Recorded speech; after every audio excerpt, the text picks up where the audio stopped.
Praise the lord. దేవుని నామానికి మహిమ కలుగును గాక. మీ అందరికీ నా హృదయపూర్వక వందనాలండి. మరి యొక్క వీడియోతో మీ ముందుకు రావడానికి దేవుడు ఎంతో సహాయం చేశాడు. అందును బట్టి మరొకసారి దేవునికి స్తుతులు. మీ అందరికీ నా హృదయపూర్వక వందనాలు. సో ఈ రోజు ఈ వీడియోలో మనం తెలుసుకోబోయే అంశం ఏంటంటే డబ్బు అనే సబ్జెక్ట్ గురించి మనం తెలుసుకుందాం. సో బైబిల్లో ధనము గురించి దేవుడు ఏం తెలియచేస్తున్నాడు అనే విషయాలు ఈ రోజు ఈ వీడియోలో క్లారిటీగా దేవుని యొక్క పరిశుద్ధ గ్రంథంలో నుండి మనం తెలుసుకుందాం. దేవుని నామానికి మహిమ కలుగును గాక. ధన సంపద గురించి దేవుడు ఏం మాట్లాడుతున్నాడు, వాక్యం ఏం చెబుతుంది అనే విషయాలు మనం తెలుసుకునే ప్రయత్నం చేద్దాం. సో ధన సంపద అనేది చాలా రకాలుగా ఉంటుందండి.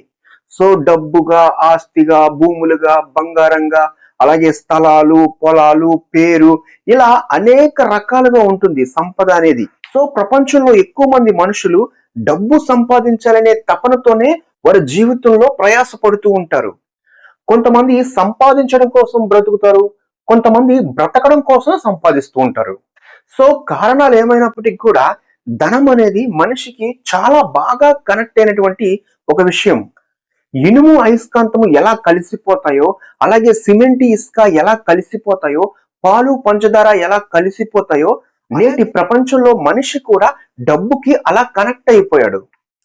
అయితే ఈ డబ్బు గురించి, ఈ ధన సంపద గురించి కొన్ని వాక్యాలు మనం బైబిల్లో నుంచి గమనిద్దాం. దేవుడు ఏం చెబుతాడు డబ్బు గురించి, సంపద గురించి అనే విషయాలు మనం ఈ రోజు తెలుసుకుందాం.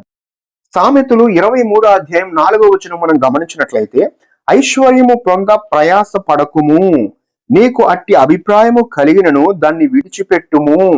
సో ఇక్కడ ఏముందంటే ఐశ్వర్యం పొందుకోవాలని కష్టపడకూడదు.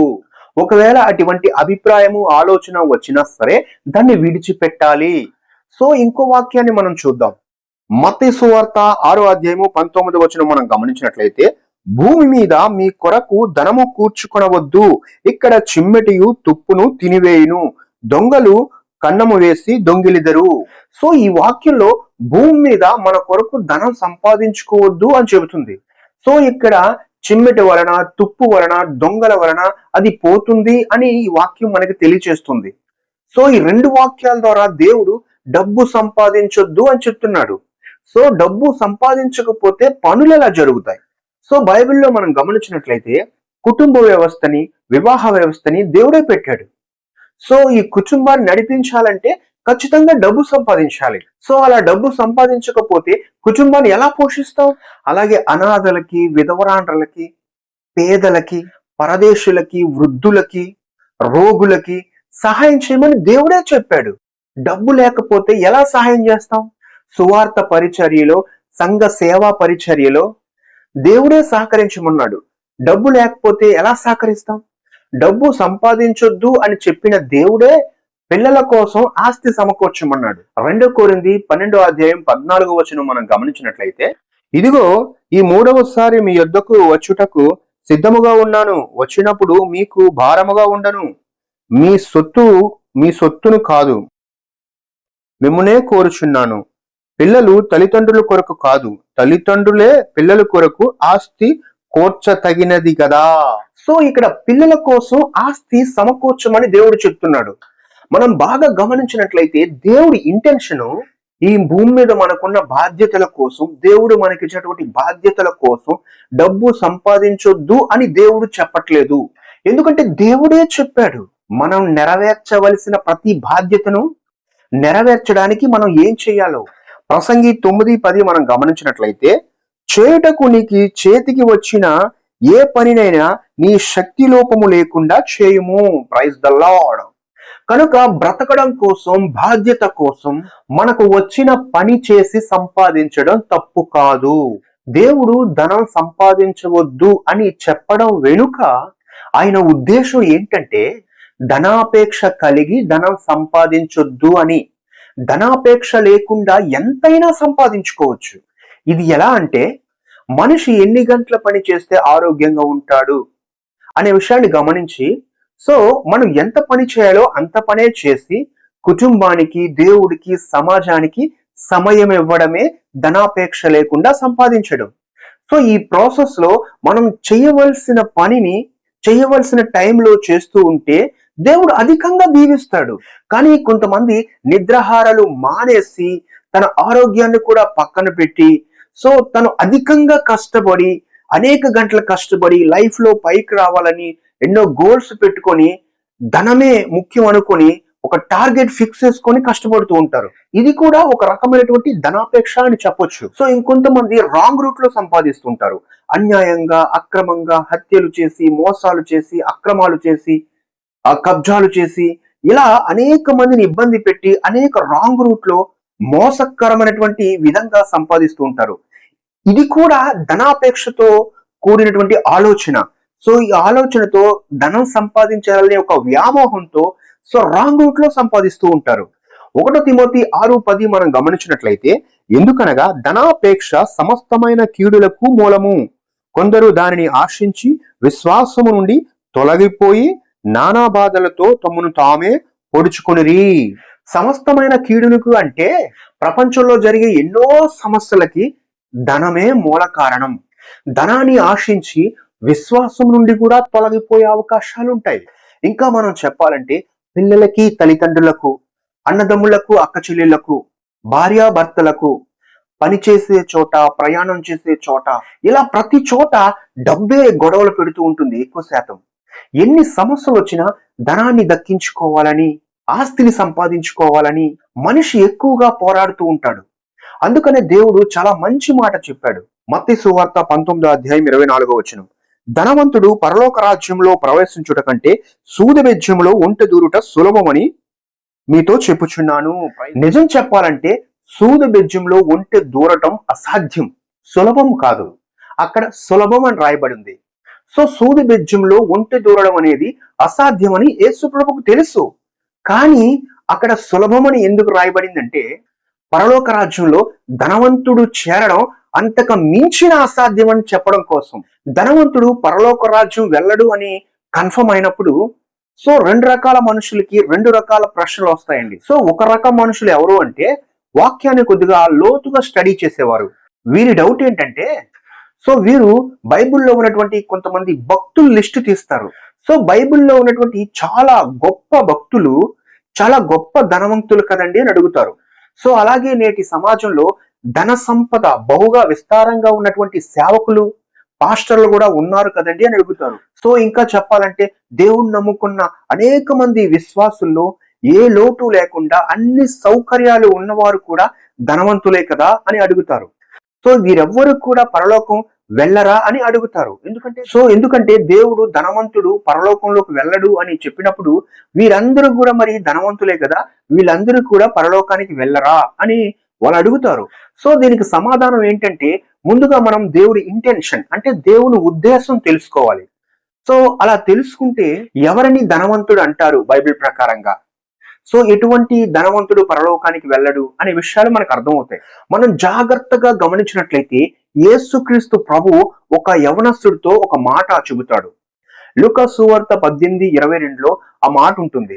నీకు కలిగిందంతా పేదలకిచ్చి నన్ను వెంబడించు అని చెబుతాడు యేసు ప్రభు ఆ యవనస్తుడితో. ఆ యవనస్తుడు వ్యసనపడి వెళ్ళిపోతాడు, వెంబడించుడు యేసు ప్రభుని. ఇక్కడ మనం గమనించాల్సినటువంటి కీ పాయింట్ ఏంటంటే, ధనమా యేసు ప్రభు అనే ప్రశ్న వచ్చినప్పుడు, లేక ధనమా దేవుడా అనే ప్రశ్న వచ్చినప్పుడు మనం ఎవరికి ప్రయారిటీ ఇస్తున్నాము అంటే, దేన్ని కోరుకుంటున్నాము, దేనికి విలువిస్తున్నాము అంటే, దేవుడికా లేకపోతే ధనానికా, దేవుడికా లేక యేసు ప్రభుకా, మనము ఎవరికి ప్రయారిటీ ఇస్తున్నాము, ఎవరిని కోరుకుంటున్నాము, దేన్ని చూజ్ చేసుకుంటున్నాము అనే దాన్ని బట్టి దేవుడు గుర్తిస్తాడు మనం ధనవంతులమా కాదా అనే విషయం. అంతేకాని కేవలం మనకి డబ్బున్న కారణాన్ని బట్టే దేవుడు మనకి పరలోకం ఇవ్వకుండా మానడు. పొట్టి జక్కయ్య సందర్భాన్ని మనం గమనించినట్లయితే, ఆయన డబ్బు కన్నా యేసు ప్రభు ఇచ్చేటువంటి రక్షణకే విలువిచ్చాడు. అలాగే ఎబ్రీ 11:24 మనం గమనించినట్లయితే, అక్కడ మనం మోషేని గమనించినట్లయితే, ఐగుప్తు ధనము కంటే క్రీస్తు విషయమైన నింద గొప్ప భాగ్యమని ఎంచుకున్నాడు మోషే. మోషే ఏమి ఎంచుకున్నాడు? ఐగుప్తు ధనాన్ని ఎంచుకున్నాడా? క్రీస్తు విషయమైన నిందని గొప్ప భాగ్యం ఎంచుకున్నాడు. మనం ఎంచుకునే విషయాన్ని బట్టి ఉంటుంది మనం ధనవంతులమా కాదా అని. అలాగే చాలా మంది భక్తులకి దేవుడు ఎంతో ధనాన్ని ఇచ్చాడు, కానీ వారెవ్వరూ కూడా ధనానికి విలువ ఇవ్వలేదు. ఎంత ధనమున్నా ధనానికి విలువ ఇవ్వని వాడు ధనవంతుడు కాదు. ధనానికి ఎప్పుడైతే మనం ప్రయారిటీ ఇస్తామో, అంటే ధనాన్ని ఎంచుకుంటామో, ధనానికి విలువిస్తామో, లూకా సువార్త 12:15 ఒకని కలిమి విస్తరించుట వాని జీవమునకు మూలము కాదనెను. ఒకని కలిమి విస్తరించుట వాని జీవానికి మూలం కాదు. కలిమి అంటే ఈ లోక సమృద్ధి. కలిమి విస్తరిస్తే, అలా విస్తరించాలని నువ్వు కోరుకుంటే అది నీకు జీవాన్ని ఇవ్వదు. యేసుక్రీస్తు చెప్పినటువంటి ఒక అద్భుతమైన ఉపమానంలో కూడా ఒక వ్యక్తికి కలిమి బాగా విస్తరిస్తుంది.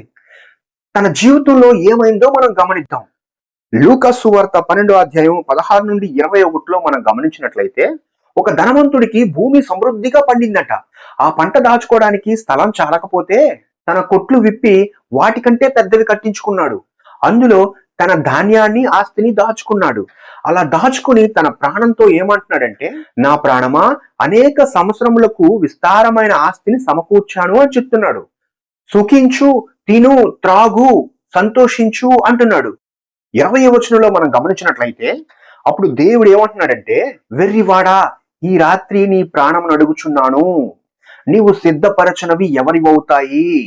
సో వాక్యంలో ఉన్నటువంటి ఈ జీవిత సత్యాన్ని మరిచిపోయి మనం ఏమనుకుంటామంటే, ధన సంపద ఎక్కువ ఉంటే తినొచ్చు, త్రాగొచ్చు, సంతోషించొచ్చు, సుఖించొచ్చు, ఎంజాయ్ చెయ్యొచ్చు అనుకుంటాం. కానీ దేవుడు ఏమన్నాడంటే, నువ్వెన్నెన్నో ఊహించుకో, ఏది అనుభవించకుండా నీ ప్రాణాన్ని తీసేసుకుంటాను అంటున్నాడు. అప్పుడు అవన్నీ ఎవరివైపోతాయి అంటున్నాడు. సో ఇలా ధనాన్ని సంపాదించుకొని తిను, త్రాగు, సంతోషించు, సుఖించు, ఎంజాయ్ చేయి అనుకునే వారికి దేవుడు పెట్టిన పేరేంటో తెలుసా? వెర్రివాడు. సో 20వ వచనం చివరిలో ఒక మాట, చక్కని మాట ఉంటుందండి. నీ ప్రాణం పోతే ఇవన్నీ ఎవరివవుతాయి. సో ఈ మాట అర్థం ఏంటి? ఆస్తి శాశ్వతమనా కాదనా? కాదనే కదండి. సామెతలు 27:24 మనం గమనించినట్లయితే, ధనము శాశ్వతము కాదు. సో ఇంకొంతమంది ఇంకో ప్రశ్న వేస్తారు. అదేంటంటే, ఇందాక నేను చెప్పాను కదా, 2 రకాల మనుషులు ఉంటారని. ఒక వ్యక్తి అడిగిన ప్రశ్నకి సమాధానం చెప్పాను. సో ఇంకొంతమంది ఇంకో ప్రశ్న వేస్తారు. అదేంటి అంటే, దేవుడు తన వాక్యం ద్వారా చెప్పాడు, దీవిస్తానన్నాడు, ఆశీర్వదిస్తానన్నాడు, అభివృద్ధి చేస్తానన్నాడు అని చెప్తారు వాళ్ళు. ఆకాశపు వాకిళ్ళు విప్పి పట్టజాలనంత విస్తారమైన దీవెనలు కుమ్మరిస్తానన్నాడు.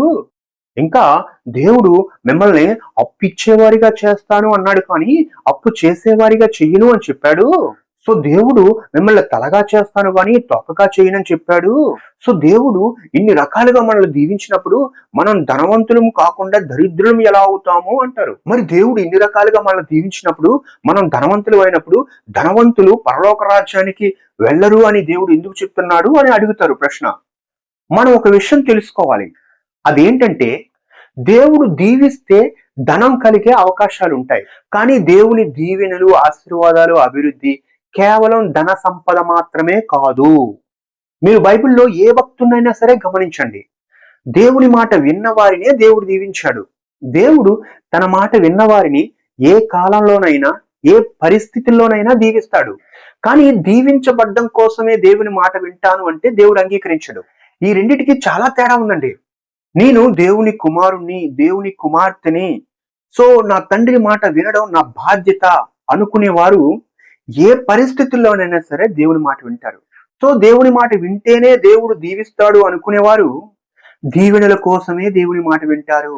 దీవెనలు లేట్ అయినా, పరిస్థితులు మారిపోయినా విశ్వాసంలో చల్లారిపోతారు. అసలు దేవుని బిడ్డలు ఏ విషయంలో దీవించబడాలి, ఏ విషయంలో ధనవంతులుగా ఉండాలి అంటే, యాకోబు 2:5 మనం గమనించినట్లయితే, నా ప్రియ సహోదరులారా ఆలకించుడి, ఈ లోక విషయంలో దరిద్రులైన వారిని విశ్వాసమందు భాగ్యవంతులుగాను, తన్ను ప్రేమించు వారికి తాను వాగ్దానము చేసిన రాజ్యమునకు వారసులుగాను ఉండుటకు దేవుడు ఏర్పరచుకొనలేదా? Praise the Lord. సో భాగ్యవంతులు అంటే ఆస్తి పరులు అండి.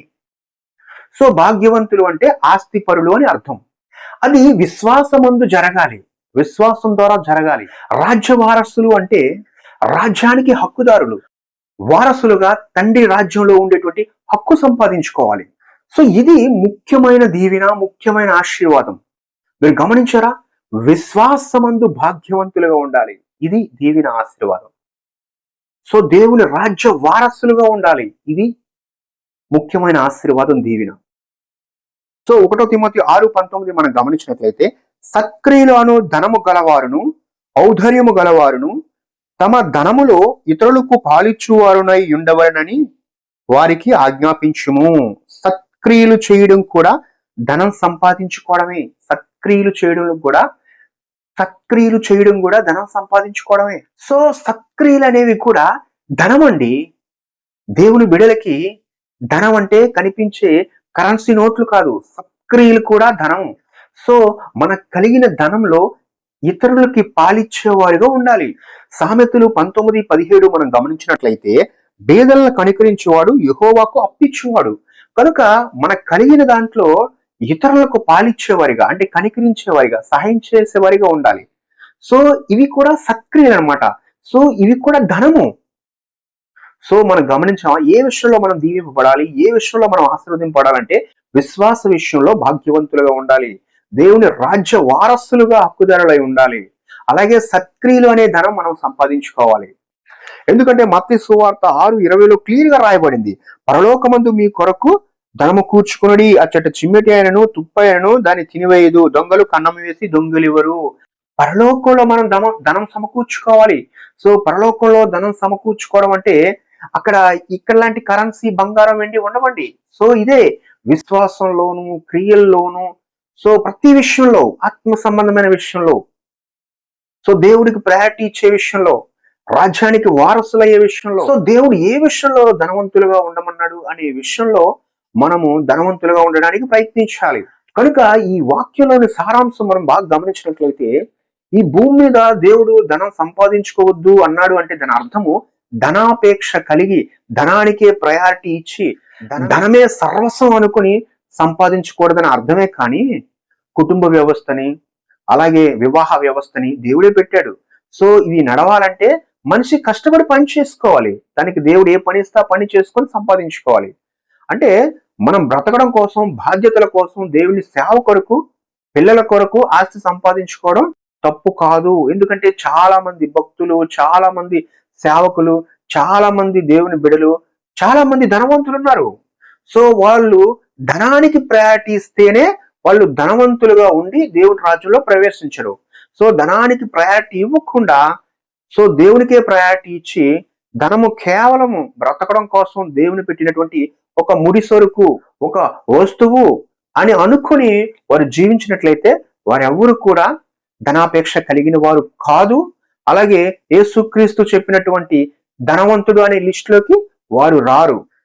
ధనానికి ప్రయారిటీ ఇవ్వని ఎవ్వరు కూడా, అంటే ధనానికి విలువ ఇవ్వని ఎవ్వరు కూడా యేసు ప్రభు చెప్పిన ధనవంతుల లిస్టులోకి రారు. సో ఈ లోక సంబంధమైనటువంటి ధనము ఎంతవరకు మనం సంపాదించుకోవాలి, అలాగే పరలోక సంబంధమైనటువంటి ధనము అంటే నిత్యజీవము, సో ఇది మనకి ఎంత ముఖ్యము అనే విషయాలు, అనే తేడా మనము లేఖనాల ఆధారంగా మనం అనేక విషయాలు తెలుసుకున్నాం. సో మరి యొక్క వీడియోతో, మరి యొక్క అంశంతో మనం కలుసుకున్నాం. సో ఈ కొద్ది మాటలు మనందరి వినికిడిలో దేవుడు దీవించును గాక. ఆమేన్.